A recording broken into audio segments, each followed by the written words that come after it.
से प्रस्तुत करते हैं और इन वैष्णव भजनों को गाकर सुनकर इन पे मनन करके कोई पदजीव अपने हृदय को शुद्ध कर सकता है, अपने हृदय को कोमल बना सकता है। नरोत्तम दास ठाकुर जी के वैसे उनका जन्म एक राजपुत्र थे और उनकी विशेषता ये है, नरोत्तम दास ठाकुर जी एक ऐसे महान वैष्णव हैं जिनके प्राकट्य होने से पहले या प्राकट्य होने की घोषणा स्वयं चैतन्य महाप्रभु ने करते थे। ऐसे वैष्णव कम मिलते हैं और दो बारी ऐसा हुआ। एक बारी जो लोकनाथ गोस्वामी जी जो चैतन्य महाप्रभु से मिलना चाहते थे तो उनको मालूम चला कि महाप्रभु ने संन्यास लेके जगन्नाथपुरी चले गए, तो वो जगन्नाथपुरी गए। तब तक मालूम चला कि महाप्रभु दक्षिण भारत चले गए, फिर वो दक्षिण भारत गए तो मालूम चला कि महाप्रभु वापस चले गए, अब वृंदावन की ओर चले गए तो वृंदावन की ओर गए। वृंदावन पहुंचने महाप्रभु तो वापस निकल गए, प्रयाग में हैं, तो बहुत बहुत दुखी हुए। तब महाप्रभु उनके स्वप्न में आए, बोले अब जहाँ वहीं रहो और मेरी आज्ञाओं का पालन करो और बहुत जल्दी मैं तुम्हें एक शिष्य भेजूंगा जिसका नाम होगा नरोत्तम, उसको आप दीक्षा दे देना। तो पहले भी यहाँ प्रेडिक्शन की और इससे पहले भी जब महाप्रभु राम के लिए में गए थे रूप और सनातन से मिलने पहली बारी, तो खेतरी ग्राम की तरफ देखते हुए जोर से बोले थे नरोत्तम नरोत्तम, है ना, कि बहुत ही जल्दी एक वैष्णव प्रकट होने वाले हैं जिनका नाम होगा नरोत्तम, नरों में उत्तम।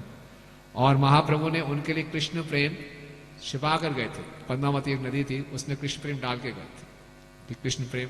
और जब नरोत्तम एक आयु आती है उस नदी में स्नान करते हैं तो पूरी नदी में एक बाढ़ सी आ जाती है और नरोत्तम को कृष्ण प्रेम प्राप्त हो जाता है।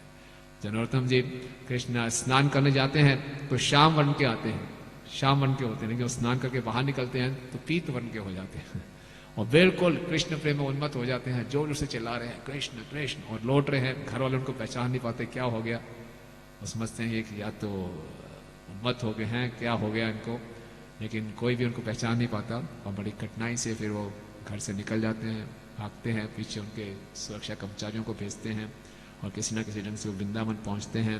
वृंदावन में जाके जीव गोस्वामी जी की शरण लेते हैं, उनसे शिक्षा लेते हैं। उससे पहले लोकनाथ स्वामी जी से, लोकनाथ गोस्वामी जी से वो दीक्षा लेते हैं।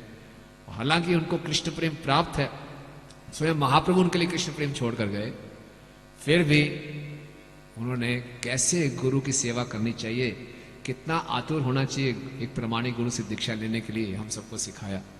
और लोकनाथ गोस्वामी जी जहाँ पे सुबह जाते थे मल त्यागने, उस स्थान को वो साफ करते थे और बड़े प्रेम से। एक राजपुत्र थे, ये नहीं चलो औपचारिकता है, नहीं, अपना इसको बहुत अपना समझ, मेरा बहुत बड़ा सौभाग्य है मुझे सेवा करने को मिल रहा है।